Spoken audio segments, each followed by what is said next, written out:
Hi everyone, I am here to talk about forgiveness today because forgiveness truly holds so much power to grant us the freedom that we've been seeking but have probably been unsuccessful in achieving.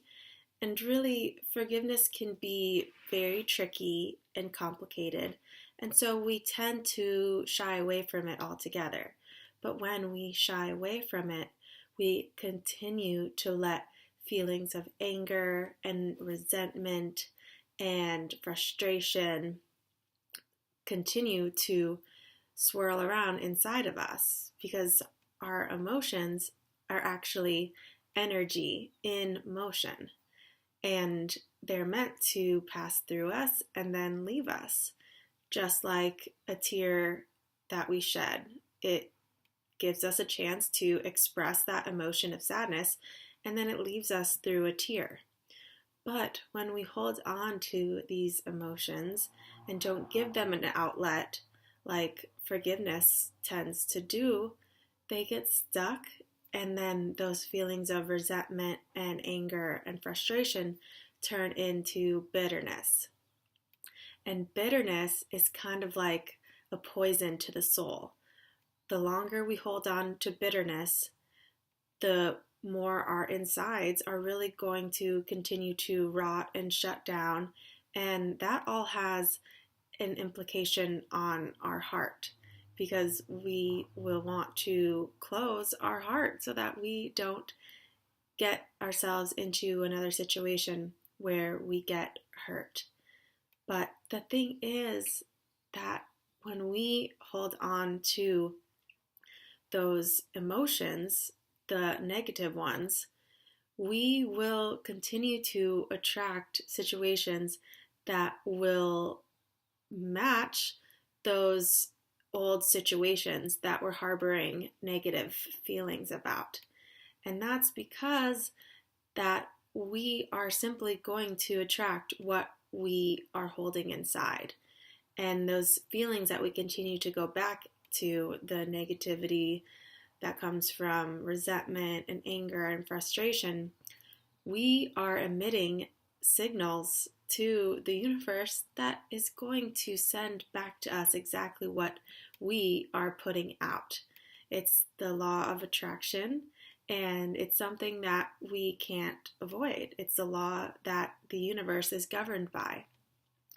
But when we attract these similar situations, as frustrating as they might be, we are actually receiving a gift that is needed. Because when we go through a similar situation for the second time around, it tends to be that much more painful and frustrating, because we see that we're going through the same pattern that we have already been through. And this is actually for our highest good, because a lot of times when lessons are learned the second or third time around, we tend to finally see what is meant to be learned, because pain is really our teacher. And when we look at those frustrating feelings that we're experiencing for yet another time, we're going to finally wake up to what we're putting out into the world.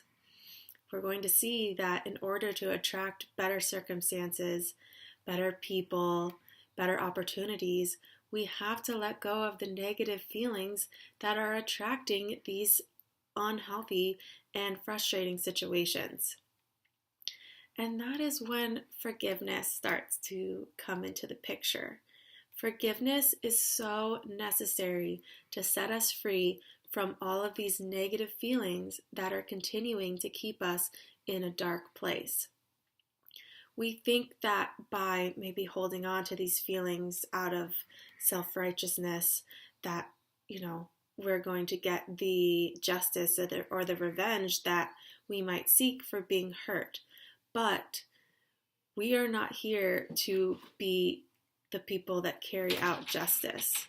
That is not our job. God is the ultimate governor of justice, and it is up to God to bring others the really what they need, whether it be justice or forgiveness on their own end. It is up to God to bring them what they need for their own healing.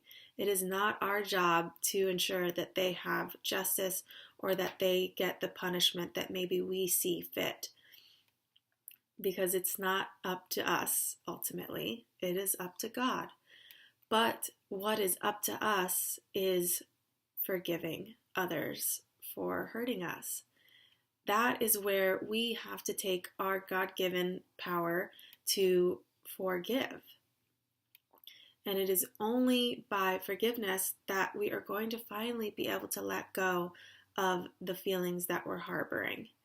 That is how forgiveness finally sets us free from the feelings that tie us to our past and tie us continuously to those negative situations that are coming into our lives again and again. And what I'm here to bring you today is a forgiveness meditation. This forgiveness meditation is going to finally cut the negative cords that we are holding on to that connect us to the people that have hurt us. And until we cut those cords and free ourselves from those negative feelings, we are always going to be a prisoner to the past.